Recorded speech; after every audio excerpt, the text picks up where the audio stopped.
Okay, I see we got COVID mic distance going on. Hey, you can go all the way over here if you like. You can sit on my lap. I mean, maybe. I don't know about that. Yo, check it. Wireless. You sit there in your chair. I'm just gonna cruise. How you guys doing today? I'm glad you all came out. It's a beautiful day here. Sunny Florida. All right.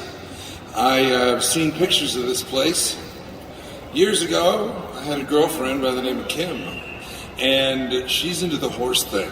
So every now and then I get pictures, and I've seen this building, but there was far more horses' asses in there then than there are today, so I'm happy to be here. Good. Yes. Hopefully that was not a comment about the audience out here. I'm saying there was more horses' asses then. Yes. So, just one. So if you guys have never been to a panel, most of you guys were just at the last one. If you've never been to a panel that I run, we have a live mic up here in the front. We want you to ask your questions early and often. We're not going to wait till the very end of the panel. We want to know what you guys want to know about. So don't be shy. Don't hesitate. Come on up to the mic. As soon as we have a chance to be able to break in and get to your question, we absolutely will. So feel free to go ahead and walk up whenever you feel like it. Yes. So we're going to jump right in, right off the top. Okay. You seem to do a great job when you are cast in a role of an absolute lunatic. You've done movies like The Frighteners, yes. Identity. Yes. Why do you think you do so well when you are cast in a role where you have to be like you've got a screw loose? I don't know how to say this with modesty. I'm amazing. I enjoy what I do. And there was a small, skinny, very tan man that didn't eat much that once said, if you don't want to work a day in your life, do what you love. So I'm fortunate enough to every now and then do what I love.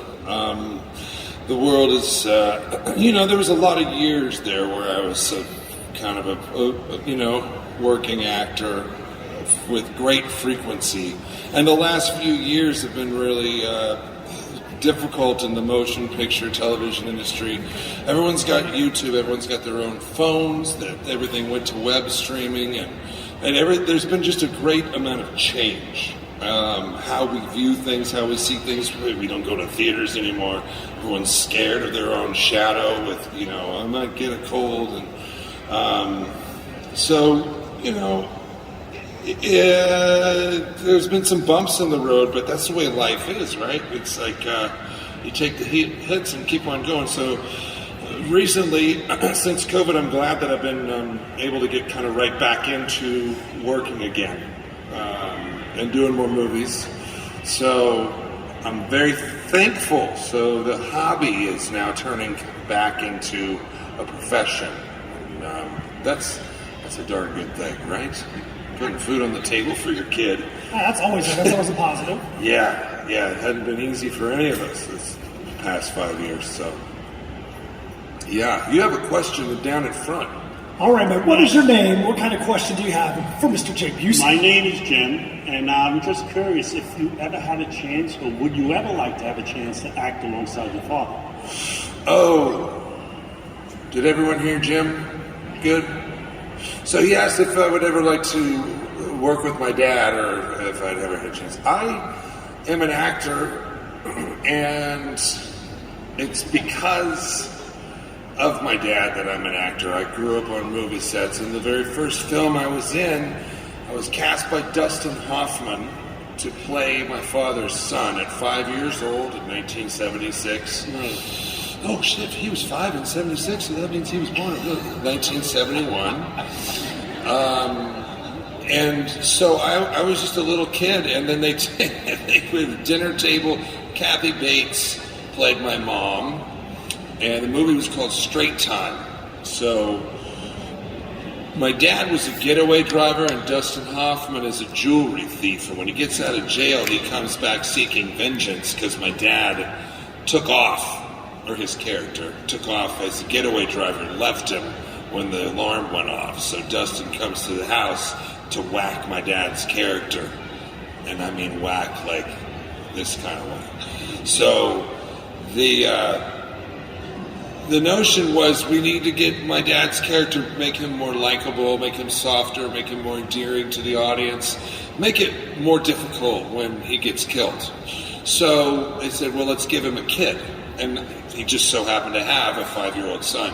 So they made me audition and do that whole thing, and then they said, okay, we're going to sit at the dinner table, and it's kind of I was more instructed to just improvise and follow along.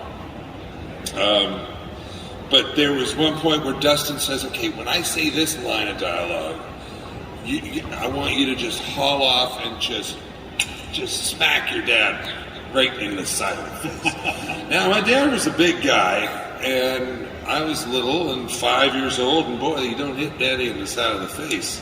And so it took a long time for them to convince me to do it. And they were like, promise, nothing bad's going to happen to you. Just, it's acting. You can do it, and he can take it. He can handle a punch from you.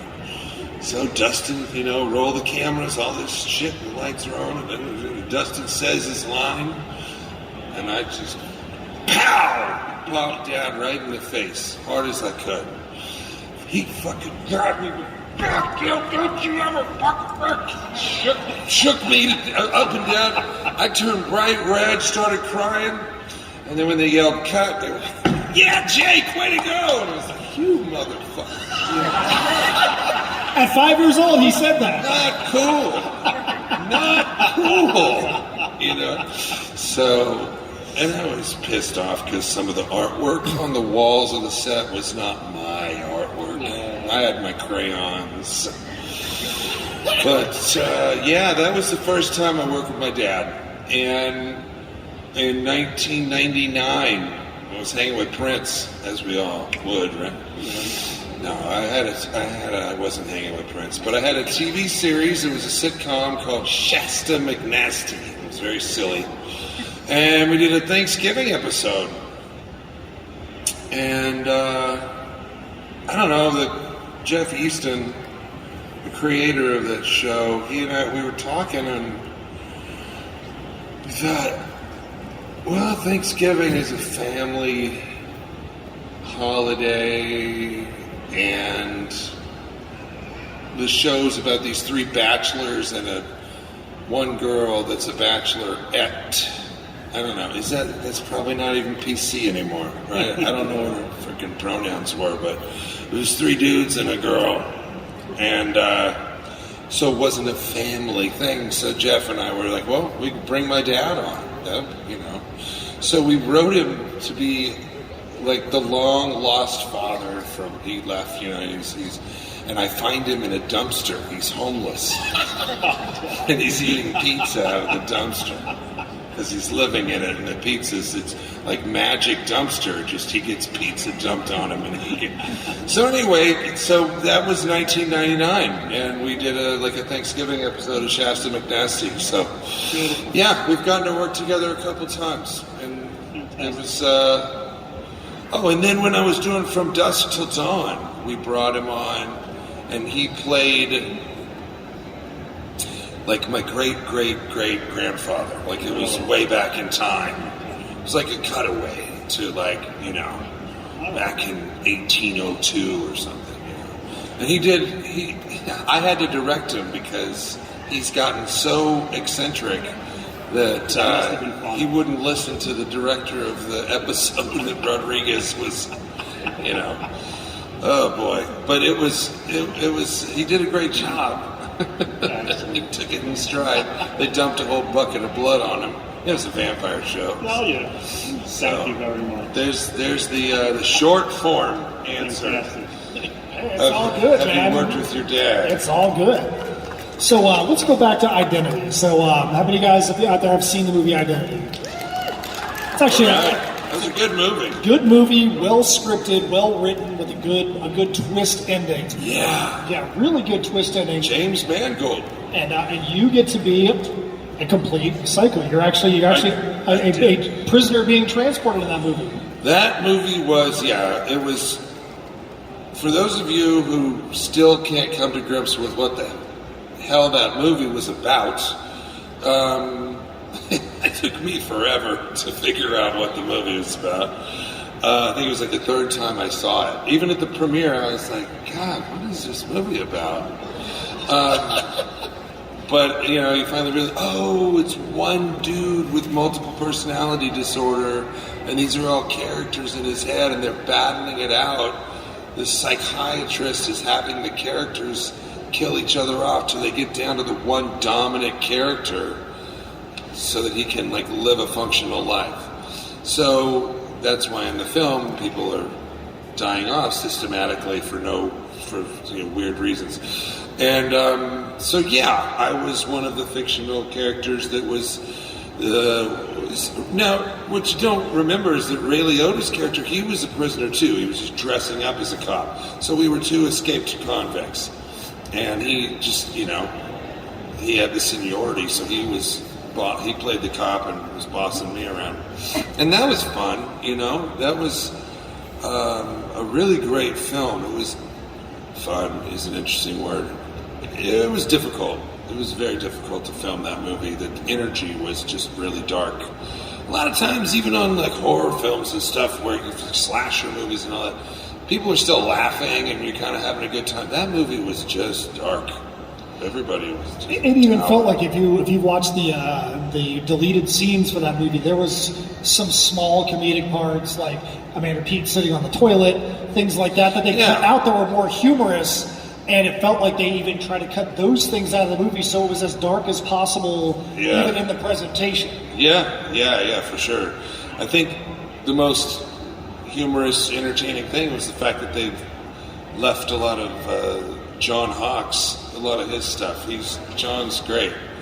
He was so funny. He's done so well for himself in his career. And I remember, like, I was working on a film with Drew Barrymore and Luke Wilson, and it was a big Warner Brothers movie, and he had a small little role as a helicopter pilot or helicopter mechanic in Austin. I was like, this kid's a good guy, you know. And then within a couple of years, he was like John Hawkes, Deadwood, and you know, he's a great guy too. Great guy. So anyway, Identity. That was a wild experience. And then you go back and you look at the Frighteners. Frighteners, you get to play a character that has his head blown off. The majority, as it goes for the majority of the time you're on the screen. The Frighteners was, I guess, one of the reasons why Identity kind of happened for me, because it was just that psychotic. Well, okay, so those of you who care, whatever, but I mean, The Frighteners and Contact, both of those movies were made by Robert Zemeckis, and Peter Jackson directed The Frighteners, and Bob directed Contact. But I auditioned for The Frighteners, and I got in. I did that movie, and then the following year, Bob had me come in and audition for The Preacher, and that's how Contact came around. So I wound up doing two movies, 95 and 96, back to back, that were both these really, I guess, so Bob Zemeckis basically thinks I'm just a maniac. So those are the two opportunities I've had in his movies. And the characters were very similar, you know, megalomaniacal, insane, sadistic, just pictures of evil. And what's interesting, I gotta say, you know, people do impersonations of famous people or their friends. And then a lot of times actors will we will take a performance. Like when I was doing The Frighteners, a lot of it, I really had Anthony Hopkins in my head because The Silence of the Lambs had just been out like 2 years before. So, yeah, that was an influence for me. But then so was like Peter Green and then Rutger Hauer, and it's these, you know, you kind of put this soup together and make this character. And so one thing I've noted, like I always look to the older guys, the actors who've been there before, that are very talented, and try and use some of the things that influences, right? We all do that, right? a guitar player may sound a little like Stevie Ray Vaughan because he grew up listening to him. So when you're doing a character, you may kind of pluck little elements from other performances that better actors have done before you. And what's interesting is now I'm not so young anymore, and I'm realizing it. But I'm seeing that like there's a lot of like there's like actors that are 20 years younger than me, and they're like playing a psycho on a show or in a movie, and I'll see like they're totally ripping off what I did in Contact, and or even the friend like a certain facial move or an eye thing, and I mean even Bob when we were doing Contact, he's like, okay, when Tom Skerritt figures out that you're about to blow the place up, I want you to do that head turn thing that you did before where you kind of looked totally insane. And it was like this weird eye roll, and I had my head down, like just in this weird kind of Eddie Vedder from the freaking video, the Jeremy video. And now I'm seeing all these other actors, young actors, are like doing my thing. They're like the guy's copying my deal, and so that's kind of flattering, you know. You got to get him to make sure that just get a name to it. Man, you got to do the Jake Busey, like just. It's weird. The name the move. It's weird with like to be that old and realize, oh yeah, like there's people that grew up watching stuff that I did. I still feel like I'm waiting for my career to start, but. Do you guys feel like this guy's career has started? Come on now, don't let him feel like his career has started. That's what I'm saying. So let's transition on to Starship Troopers. Okay. All right. So Starship Troopers. I'm gonna go a little different direction on Starship Troopers. So Starship Troopers, you had a little incident on set that shut down production for a short amount of time. Oh my God. Well, that movie took a year to film. There's a lot of incidents that happened. Which, are you talking about when I shit my pants? Okay, so let me say this. I'm absolutely not talking about that, but you know what? I didn't even know about that, so now I do want to know about that because that's amazing. Or the naked shower scene. I didn't know about that. What I'm talking about is when you had the heat exhaustion. So you had a heat exhaustion situation, and you had to be nursed back for a week. Did that change? Did that kind of incident change the way you prepared for movies? Yeah. You don't go out drinking the night before you have to wake up at 5 in the morning and stand in 120 degree heat. So really what happened was the way they scheduled that movie is we were shooting during the daytime. Everybody's waking up at 5 in the morning, working all day, go home when the sun sets, because when you can't shoot when the sun goes down if it's a daytime scene. So we did that for a couple months, and then we were about to change locations to go to a different state. And so that location required 3 weeks of night shooting for one segment of an eighth of a page of description. So that was that the drop ships land on Clendathu, and all of the this is the horror convention. I don't know if anyone's seen Starship Troopers. All right. So when all the soldiers come out of the drop ships and we go and we nuke the big bugs that are shooting the plasma out of their asses up to space. So that whole thing was 3 weeks of nights, and it's desert. So instead of being in 120 degree sun, we now have to flip our schedules and our bodies around and then stay up all night long, and it's like 40 degrees outside maybe. So freezing. So we got used to that. And at the end of that 3 weeks, it's a night shoot, so they work you all Friday night, all the way till it's actually Saturday at 10 o'clock in the morning by the time you get back. And we only had a 1 day weekend.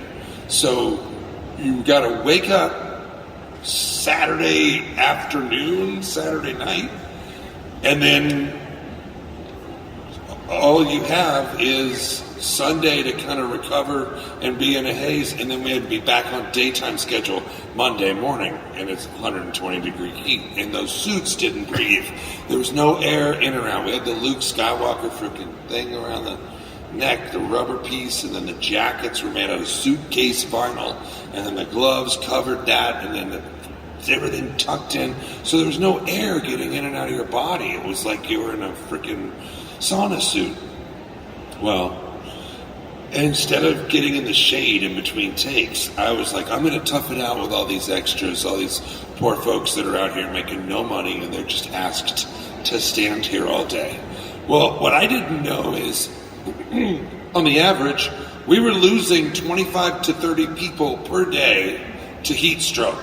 But they didn't really matter to the studio because they could just send them to the hospital, we'll get another person. Me, on the other hand, I kind of had more of an important role in the film.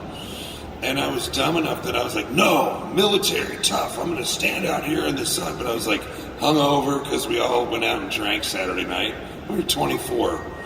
And yeah, that's the heat stroke thing, man. That's the heat stroke thing. And I tried to stand out there in the sun and tough it out, and I'm just not physically built for that. And I got really dizzy and really just started feeling terrible. So they put me in a van with air conditioning, and they were like, okay, we need you now. So I would go out, and it was 120 degrees. I'd do the shot, and I'd go back in the 60-degree van, and then back out to 100 degrees, and back to the 60-degree van, and back out. So I basically gave myself pneumonia by going from hot, cold, hot, cold, hot, cold, yeah. So I was out for a week, and while I was in my hotel room in bed, sick as a dog, fever, throwing up, it was a good 5 days. The producer, Alan, he came to my room. I was like, wow, that's really kind.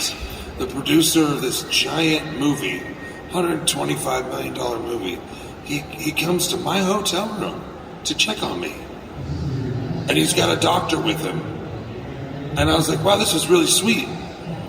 And then he says, Jake, what I need to know is, are you really sick right now or are you not? Because if you're sick right now, I can collect $1 million a day in insurance, and if not, you need to get your butt off and get down to the set. I was like, wow, he really does care about me. So I was like, yeah, dude, I'm totally screwed up. And then I also, my girlfriend was with me. She was working on the film too.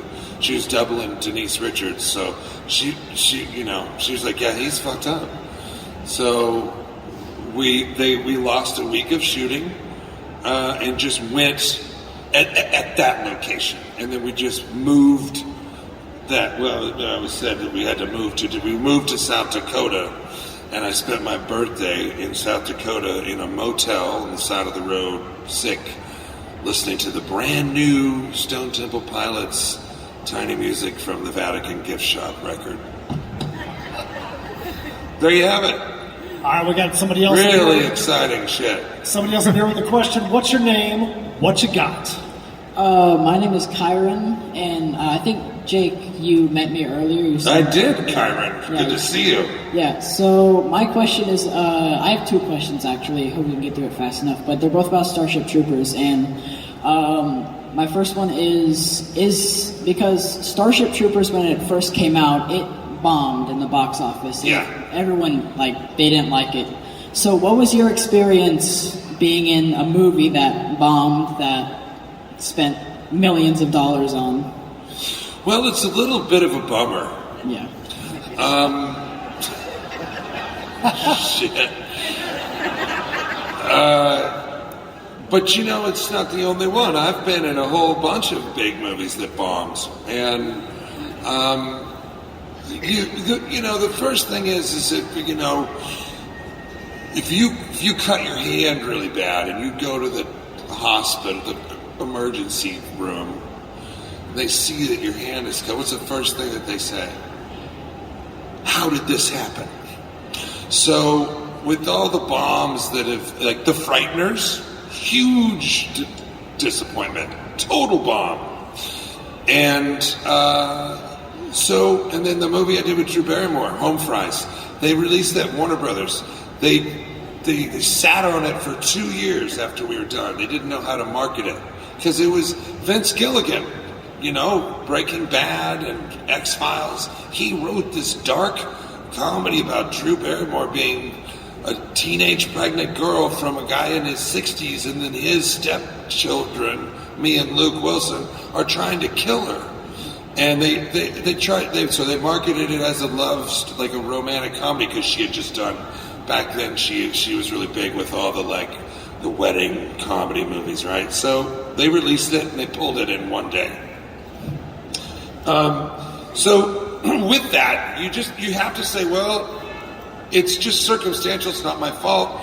And in reference to Starship Troopers, it's interesting that we're still talking about it 25 years later, because if it's on TV and you're flipping through the channels and it shows up on your screen, you're stuck now. You have to watch it.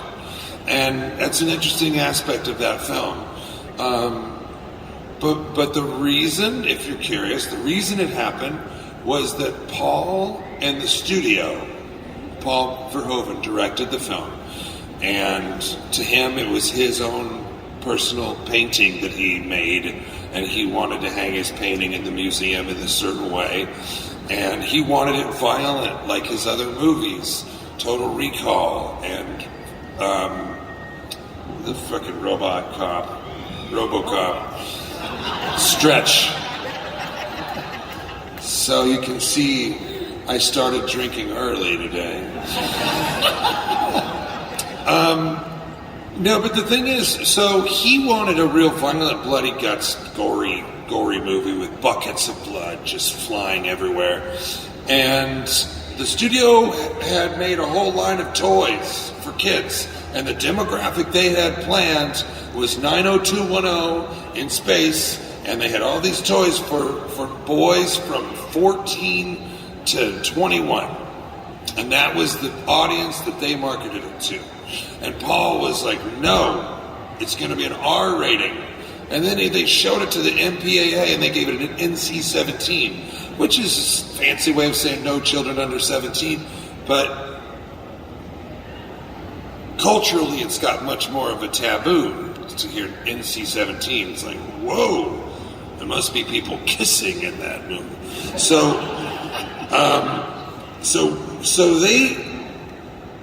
they were in a real stalemate, and the studio won. The studio basically said to Paul, you make this movie less gory, or we're taking your release date away from you, and we're going to give it to those guys on stage 15, Men in Black. So Paul said, well, fuck you guys, you don't have to make a movie. So Men in Black got the 4th of July, 1997, right in the middle of the summer, during a time in our culture where everybody went to see movies in the summer and they expected a big, fun action romp. And what they gave us was November the 7th. After Halloween, everybody's been in like a Halloween mood. And before Thanksgiving, which is like family-oriented stuff. So Starship Troopers, basically they just said screw you and they buried it. And then Disney had something to do with the release of the film business-wise. I don't know how it works out, don't quote me on this, but I know Disney had an involvement.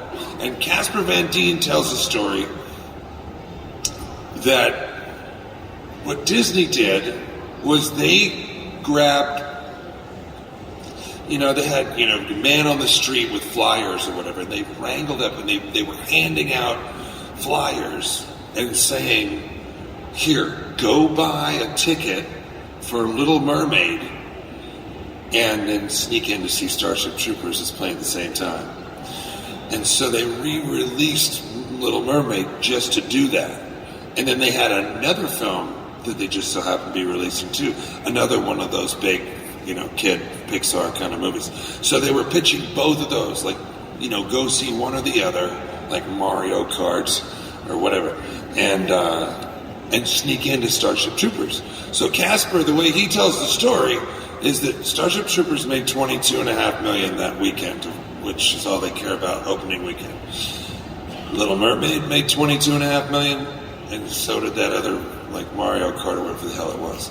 So if you did the math, Starship Troopers actually made like over $75 million. It's an opening weekend, but as far as anyone's concerned legally, it only made $20 million. So yes, it was a box office failure. But it's got a cult following. But everyone saw It's it. huge. Yeah. So it is what it is, man.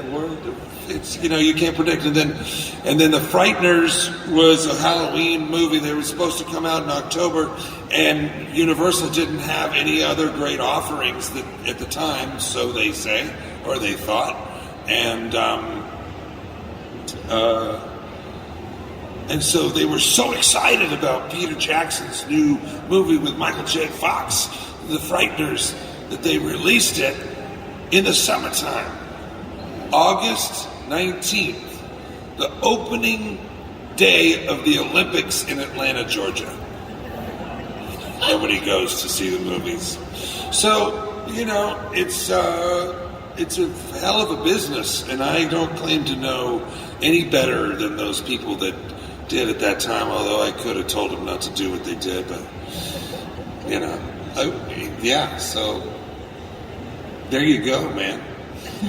All right, so you said you had another question? Yeah. What you got? So, it's also about Starship Troopers. So, the bugs, the arachnids, I guess. Yeah. When you were filming, did you ever, like, just think why you guys were, like, attacking the bugs? Because I feel like it's definitely, the movie was, like, a satire on action films, I guess. Or, I don't know. Yeah.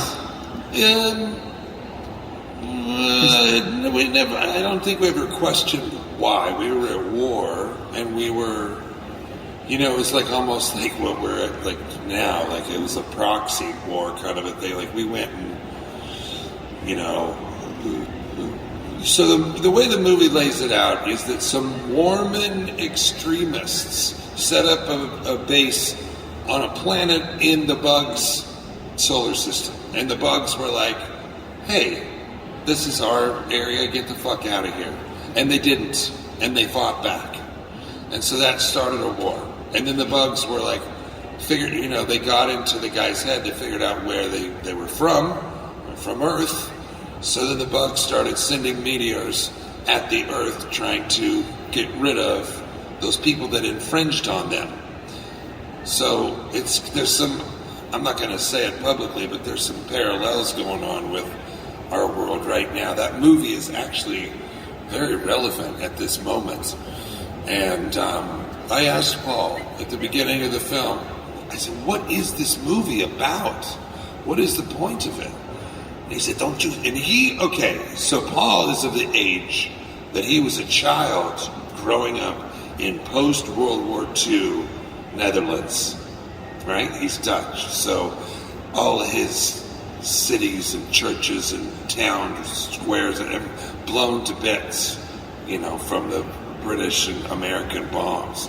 So, and German, like just everything. They were caught in the middle. So he grew up in this crazy post-World War II reality where everything was dystopian in his life, when he was your age.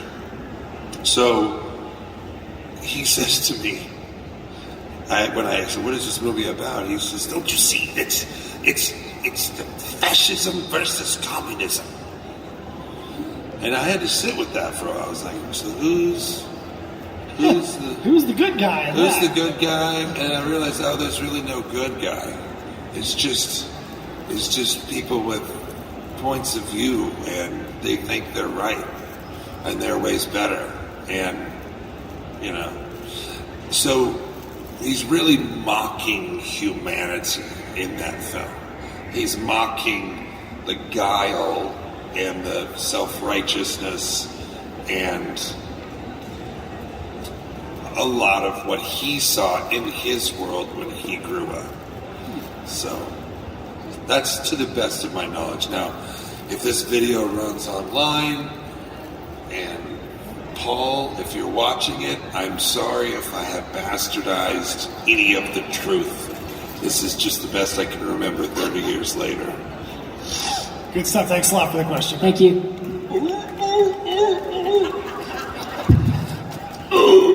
All right, you got a question for us? What's your name and what you got? Jake, how's it going? Robbie. So, Hey. one of my favorite movies is PCU. I had you sign my laser disc earlier. You had the laser Yes, disc. sir, I did. PCU. Hey, there's some other people here that want to buy that from you. I didn't bring the disc itself, but I do have the sleeve. It was for ladies. Oh. 4 ladies. All right, we can talk. One of them has pink hair. Oh. Is this what we're doing now? I don't know them. So that movie came out about the same time I was going to college, and I really loved Step closer to the mic, I'm young sorry. man. That came out about the same time I went to college. So I really loved your character, Mersh. I really wanted to meet some folks like that in college. I did, which was great. Of course. So I want to tell me a little bit more about how it was auditioning for that. What was your motivation? How was it on the set? Just give me some more information about PCU. Okay, let's talk about PCU.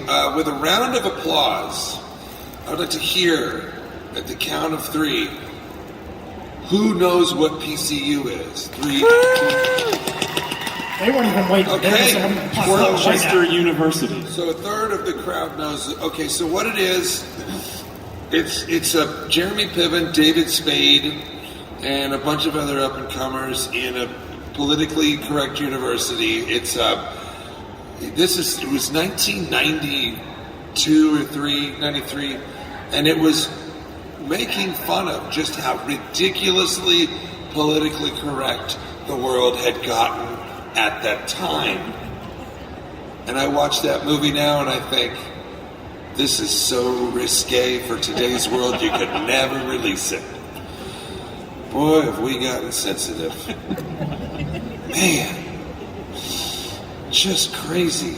Can't tell a joke. Oh, thank God for Dave Chappelle. So that movie, okay, auditioning for that movie, it was 20th Century Fox film. Auditions were held at the studio. Hart Bachner, a former Pretty Boy actor, was directing. It was produced by Paul Schiff.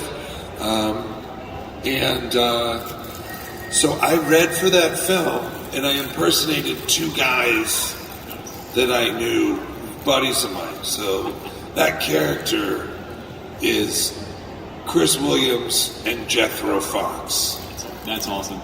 You wouldn't know him, but that's who Merch was. That's so great. And my buddy Kevin Solomon, I'm in a dad band in Malibu.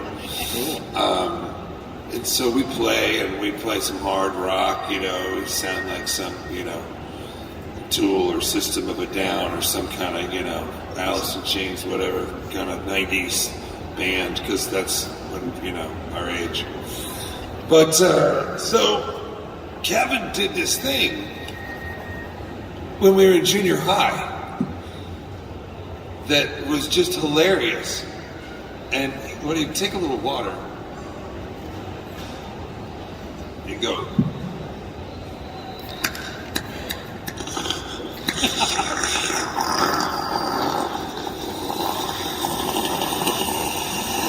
What's up, man? Yeah, sorry, Mr. Tucker. I'll get you that answer in a second. We didn't do that in class, and he was class clown. He was hilarious. So, when I went in and auditioned, when it was time for Mersh to do the bong rip scene, I did that, and it just blew the director off his chair. I did it. It sounded great. It was cool, and it was great to see his reaction. And so at the time, I had like a military crew cut, and my hair when I was young was white, and so I was a very unique looking person. And so there I am, being Chris Williams and Jethro Fox, man. So I had this whole fucking thing, dude. It was amazing, I just want to throw the frisbee, man. And I guess a little Tommy Chong always slips in there, but it's been a long time. So I was doing that, but I had this look that was just kind of this clean-cut dude. And so he brought me in to audition. I kept having to drive back to the studio the next week and the next week and the next week. So it was like, I think it was about a month that I kept having to go back to the studio and audition more and more. This guy just couldn't make up his mind. He was videotaping it, watching all the tapes of all the actors. And I don't know, they just couldn't figure it out. And I also hadn't done much. So I didn't, I was totally unknown, nothing to base me on or whatever. It was, they were taking a risk because I had no real track record of anything like that. So yeah, I finally got the role, and it was great. They were so happy with me that they paid me minimum wage, and I got to go to Toronto, and that was the first time I went on location. I stayed in a big hotel and got to I'm an actor, and it was really fun. And then it had a college vibe because all the people in the movie are all that age, and we were all staying in this hotel. It was like a Four Seasons Toronto became a dorm. And there's a really funny story from PCU. So at the same time PCU was being filmed, when you go and film in Canada, in a major city, there's two hotel chains. So the Screen Actors Guild mandates that if you're going to film a movie and you're going to hire Screen Actors Guild actors, you have to put them up in the best possible accommodations. And that's thanks to our Screen Actors Guild from the 1960s when they could actually make nice changes like that. So that's a perk that we got. So there's two hotels. There's a Sutton Place and there's the Four Seasons. Those you're going to stay at either one of those hotels if you're going to. So we were all at the Four Seasons, but there was this other show that was like all these good-looking Dawson's Creek actors or something, and they were making some other really hot vampire werewolf show at the time. And the rumor has it that this one kid, it was his first time on location as well. And you feel like you're making all this money when you're really not. And then you got to give most of it away to your agents and taxes and everything else. You make $100, you come home with 30. So this is, and then you're staying in this nice hotel. So you order room service. Oh, I'm going to get just a little pizza and a Coke for room service, and it's $60, And then, they have a laundry service, and you got to look at the laundry thing because, it says, to wash one pair of jeans, it's $18. So if you have, this kid was like, they do my laundry here. So this is an actor on a different show. I'm not going to mention his name, but so he just doesn't bother to go walk to Chinatown to do his laundry. He doesn't bother to go buy food somewhere else. He just the hotel's got it all. It's got me covered. Apparently, after 6 weeks of filming, he owed the hotel $4,000 more than his paycheck. Wow. So he spent every bit of his paycheck and left $4,000 in debt to the hotel. So yeah, that was a fun one. PCU was great though. And there was so we do this frisbee thing. So it's great scene. Ultimate is the game, and they hate it if you say frisbee. So the true players, and so we're playing ultimate on this football field. There's a lot of extras, a lot of college people, and we're all young. None of us are married, and I'm in full regalia with the wig and they made me in a red wig and a red beard and these hippie clothes and everything. And you look great, by the way. Oh, thank you. I'll give you my number later. No, so on that note, one of the extras was this girl that was sitting in the bleachers, real sweet, demure. She was just gorgeous, dark-skinned African-American girl with beautiful braided hair. And I would talk to her at lunch and stuff and hang out and flirt, and it was really fun and it was cool.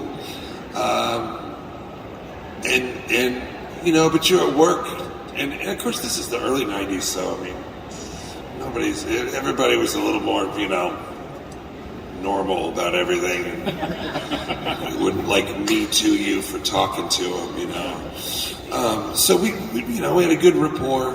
And on my last day of filming, I'm wrapped, but they're still I'm wrapped an hour before everyone else. So I go to my trailer, I get all my makeup taken off, get the wig off, thank God, back to normal, feels good. Get my clothes on, and I go back out to the bleachers, and I'm like, I'm gonna go talk to her before everybody leaves. I want to get her phone number or whatever. You know? And I walked up to her, and I was like, hey, how you doing? She looked at me, and she's like, who you? I said, when I shaved, too, because the beard was so itchy, you know, full-on neck beard, you know, that whole thing. And so I was back to being blonde, like short military cut, shaved, and in my street clothes, you know. And, oh yeah, she just looked at me like, who are you? I said, we've been talking this whole, what are you? I said, stop it. You're playing around. And she's like, who are you? And she's like, dude, I don't know you. I'm like, we were just talking at lunch. And then she looked at me, and I saw it was like ticket to ticket to ticket to ticket to ticket. Holy shit, that was all fake? I said, yeah, now I'm me. Now you can really see who I am. Right? You should have followed up with long hits, anyone? No, she was like, okay, I gotta go. That's great. Thank you so much. Yeah. Well, we're running long because I want to make sure we don't run into your photo ops coming up. How many people are getting a picture taken with me? 3? You guys can wait just a minute. All right, we do want to cover a couple quick things real quick before we go. So we've talked about a lot of stuff in the 90s and early 2000s, but you have some stuff that you've worked on that is very recent or upcoming. Yeah. So you were on the Rust site. You said Rust just wrapped. Oh, yes. Was yes. that a movie that was difficult to wrap because of all the stuff that went down? Yeah. Well, it was. As in recognition of you mentioning the film, I just did it. Yeah, we wrapped last week. It's a movie I just did. It's a Western, and it stars Alec Baldwin, and it is about a bandit who has to break his grandson out of jail, and who's, he accidentally kills someone, and he's gonna save his grandson from being hanged, and I play one of the U.S. Marshals. So there's 2 of us U.S. Marshals that are chasing him from Kansas to New Mexico, and it was a really fantastic experience. There was just a wonderful amount of love and kindness on that set. And if you're not aware of that, that's the movie that has been in the press a little bit. They had an accident when they were filming before, like last year, and so that was very tragic. And a decision was made to get the movie restarted and finish it because they'd gotten a quarter of it done, and so they wanted to, a life was lost, and her family wanted her last work to be seen and to be honored. So they requested that they finish the film so that everyone could see her last work, and all the proceeds from the movie, every ticket that might be bought for that movie will go to her children. And so there's been a lot of talk about culpability and wrongdoing or all the negative things people can come out with, but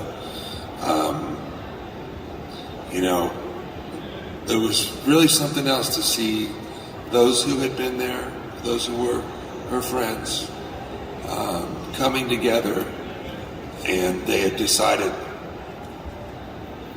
legally to do the paperwork in such a manner that would facilitate her fan, that was handled in a manner to which her kids would be taken care of. So the more people that go see that film, the better off her children and her widow will be, and there will never obviously be a replacement, but we did the best to honor her. And the woman that they got to replace her is quite talented and heartfelt, and was a friend. So it was strangely special in that way, and there was a very heartfelt camaraderie while doing the movie, and everybody was beyond safe. I can tell you that. I mean, they didn't want us riding the horses. They didn't want us. They wanted everything. I had to fight to ride the horses because they just didn't want anything bad to happen to anyone. So it was the safest place I've ever worked. But it's going to be a great film, and I've seen some of the stuff and it's really going to be tremendous. And sadly, that scar will never go away. But this is the best we can do to honor her life. So it's going to be good. All right, well, we got, don't let me interrupt you guys with a round of applause for that. That was good stuff. So as we end, Jake also told me a pitch about a movie that he said he just finished. And just in the pitch, I'm like, I've got to see this movie. You were so excited to pitch the movie. Oh. I loved it. I was cracking up. Oh, well, so as we finish up, tell the people the pitch about this brand new movie you're going to be in. All right, so no, this is good inside stuff. This is cool shit. So switch gears real quick. Back into some happiness here. So on Sunday, the day after tomorrow, I'm flying up to New Jersey. I'm going to do a movie called Killing Mary Sue. And it's a dark comedy, so imagine Legally Blonde meets La Femme Nikita. So if you can picture, just imagine Hunter Biden is a girl and stepdad is the senator. And she is running around globe-trotting, partying her butt off, smoking crack and tattoos and the different guys and drinking and clubbing and partying. And what she doesn't know is that she's so blacked out and screwed up all the time. She doesn't know that she's been being trained as like an undercover ninja kind of operative.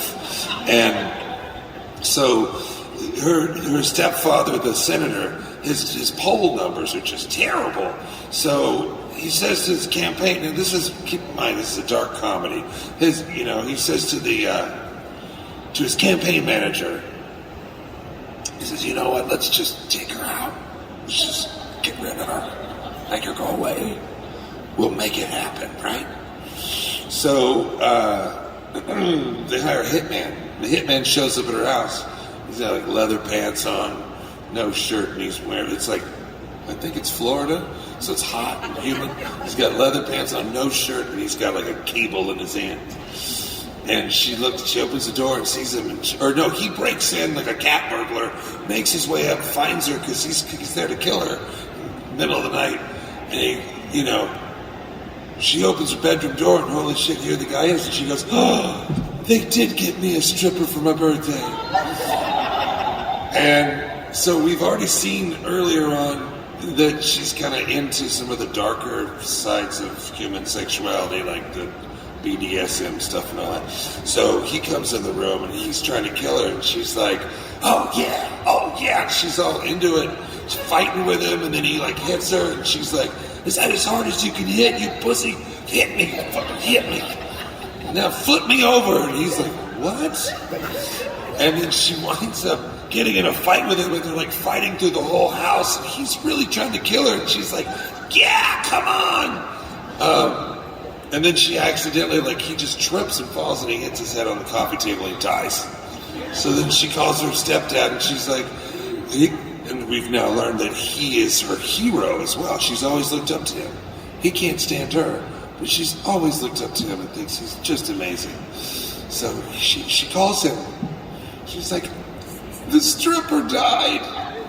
And he's like, what? Who's the stripper? Who? What? Who died? What are you talking about?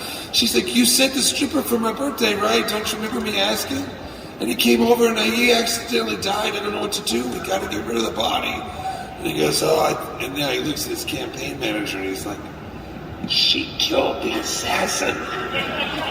So then the rest of the movie is like this Mr. Magoo kind of thing where she's just out of her mind. She doesn't realize she's got all this muscle memory of like freaking ninja skills. And so they're constantly sending these hitmen after her, and she just keeps taking them out. She's like, punch me in the face when you blank me. That's not hard enough. And it's a riot. So then I think, the ending is quite interesting. So it gets heavy because then she at a certain point she realizes who has put the hit out on her, and that it's her stepdad.